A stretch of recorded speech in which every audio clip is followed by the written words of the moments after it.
नमस्कार दोस्तों, आप देख रहे हैं न्यूज इंडिया फर्स्ट और मैं हूं आपके साथ रिया कुमारी। चलिए सबसे पहले नजर डालते हैं आज की बड़ी खबरों पर जो सीधे आपके सरोकार से जुड़ी हुई है। तो बिना किसी देरी के शुरुआत करते हैं आज की मुख्य खबर से। जनपद हापुड़ के सिंबावली क्षेत्र के गांव रजापुर मढ़या में समाजवादी पार्टी से जुड़े कार्यकर्ताओं द्वारा पीडीए चौपाल का आयोजन किया गया। ये कार्यक्रम पूर्व प्रत्याशी गढ़ विधानसभा रविंद्र चौधरी के आवास पर हुआ, जिसमें हजारों की संख्या में लोगों की भीड़ उमड़ी। मुख्य अतिथि के रूप में पहुंचे पूर्व मंत्री रमेश प्रजापति ने अपने जोशीले संबोधन में कहा कि पिछड़े दलित और अल्पसंख्यक समाज को एकजुट होकर अपने अधिकारों की लड़ाई लड़नी होगी। उन्होंने कहा कि यही पीडीए आंदोलन की असली ताकत और उद्देश्य है। कार्यक्रम के दौरान वक्ताओं ने 2027 के विधानसभा चुनाव में भाजपा सरकार को सत्ता से हटाकर पीडीए समर्थित सरकार बनाने का संकल्प लिया। चौपाल में विभिन्न जातियों और समुदायों की उपस्थिति ने सामाजिक एकता और राजनीतिक जागरूकता का मजबूत संदेश दिया। सभा में गूंजे पीडीए जिंदाबाद के नारों ने पूरे क्षेत्र का माहौल जोश और उम्मीद से भर दिया। हापुड़ से अभिषेक कश्यप की खास रिपोर्ट। नमस्कार, आप देख रहे हैं न्यूज इंडिया फर्स्ट। मैं आपका दोस्त अभिषेक कश्यप। इस समय मौजूद हम जनपद हापुड़ के विधानसभा गढ़ मुक्तेश्वर के अंतर्गत गांव पड़ता है राजपुर मढ़ैया। हमारे साथ मौजूद हैं समाज सेवक पूर्व प्रत्याशी रविंद्र चौधरी जी। उनसे जानने का प्रयास करेंगे आज जो जन चौपाल लगाई गई है, किस तरीके से जन चौपाल लगाई है और पीडीएफ की जन चौपाल है। तो सर पहले तो अपना परिचय दीजिए जनता को। मैं समाजवादी पार्टी का पूर्व प्रत्याशी गढ़ विधानसभा से रविंद्र चौधरी। जैसा कि पूरे उत्तर प्रदेश में पीडीए चौपाल चल रही है, अभी 1 महीने पहले भी यहाँ राजकुमार भाटी जी आए थे और आज यहाँ रमेश प्रजापति और वो पूर्व में मंत्री रहे हैं और अपने समाज के जिम्मेदार और उत्तर प्रदेश सरकार में एक जिम्मेदार मंत्री रहे हैं। उन्हीं के हिसाब से पीडीए चौपाल लगी है और वैसे तो सर्व समाज इसमें था, लेकिन प्रजापति समाज के इसमें जिम्मेदार लोग आए। जो ये पीडीए जन चौपाल है, क्या है ये पीडीए का पूरा मतलब क्या है इसका? देखिए, उत्तर प्रदेश के अंदर 80% जनता पीडीए के अंदर आती है, पिछड़ा दलित अल्पसंख्यक। और आंकड़ों में भी जो पिछड़ा हुआ है, जिसको आज तक सब सरकारों ने अवॉइड करा है, उसको लिए हम पीडीए में साथ में लेकर चलते हैं। और उसी के हिसाब से उत्तर प्रदेश के अंदर 37 लोकसभा हम जीत के आए 2024 में। उसी के हिसाब से अब हमारी अगली तैयारी 2027 की है और मैं समझता हूँ कि चुनाव की भी ज़्यादा दूर नहीं है, चुनाव की भी तैयारी हो चुकी है और हम 2027 में उत्तर प्रदेश में माननीय अखिलेश यादव जी मुख्यमंत्री बने और समाजवादी पार्टी की सरकार बने। सर, जैसे ही 2027 में समाजवादी पार्टी की सरकार बनेगी तो आपके मुद्दे क्या रहेंगे? देखिए, सबसे मुद्दों की तो लाइन है। सबसे पहले किसान की हालत देख लो, महंगाई की हालत देख लो, रोजगार की हालत देख लो और जो युवा है उसके पास तो कुछ भी नहीं बचा ना। वो इतना गुमराह कर दिया कि जो 10 साल पहले बच्चा 20 साल का था वो 30 साल का हो गया, वो ओवर एज हो गया। तो यहाँ कुछ भी डेवलपमेंट के नाम पे, युवा के नाम पे कहीं कुछ नहीं हो रहा। अब जो होगा, अगर हमारी सरकार बनती है तो सबसे पहले रोजगार और किसान की जो मुद्दे हैं और जो महंगाई है उस पर सबसे पहले हम काम करेंगे।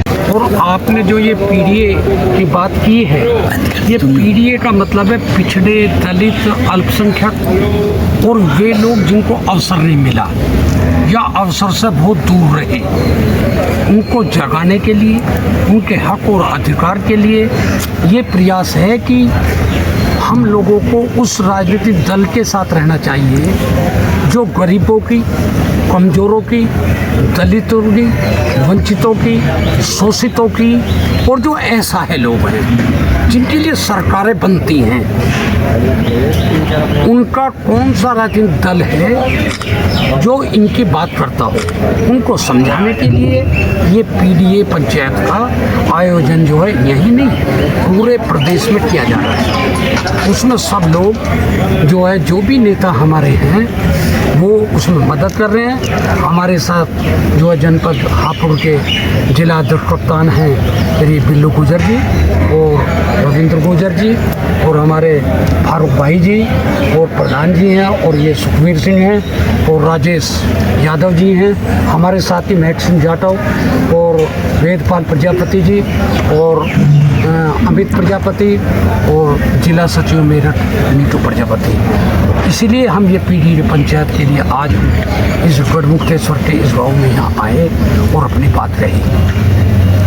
जब 2027 का चुनाव बहुत नज़दीक है, इसमें पीडीए किस तरह से काम करेगा?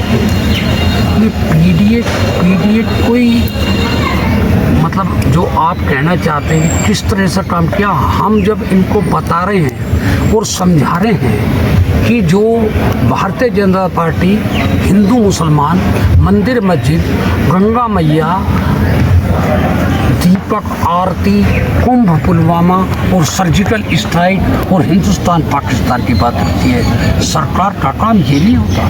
सरकार का काम है गरीब की बेटी और बेटे की पढ़ाई कैसे हो, हमारे बुजुर्ग और हमारे इस देश के नागरिक का स्वास्थ्य बढ़िया कैसे रहे, बिजली ज़्यादा कैसे मिले, ज़्यादा कैसे बने, नाली सड़क बिजली पानी हो। लेकिन मैं फिर पत्रकार महोदय आपके चैनल के बाद में पूछा चाहता हूँ, बताइए योगी आपने एक यूनिट बिजली उत्तर प्रदेश में कभी बनाई हो? एक यूनिट बिजली, ये सारी बिजली 4 बड़े बिजली घर माने अखिलेश यादव जी ने लगवाए। लेकिन सरकार चली गई, बीजेपी आ गई, श्रेय लेने का काम इन्होंने किया। कुछ बिजली उत्तराखंड और कुछ बिजली नेपाल से खरीद कर दुगने पैसों में ये लोग इस आम जनता को लूटना काम कर रहे हैं। ये बात हम समझाना आए थे। हम ये बात समझाना आए थे कि इन्होंने जो हिंदू और मुसलमान के नाम पर हमारी आस्था को ठगा है, आस्था का व्यापार किया है, और जो इन्होंने इस देश को मुसलमान भाइयों से खतरा बताकर ध्रुवीकरण वोटों का किया है, लोग अब समझने लगे। क्योंकि झूठ आडंबर पाखंड ये ज़्यादा दिन चलने वाला नहीं है, और 2027 में इस बार जनता इनको उखाड़ फेंकेगी।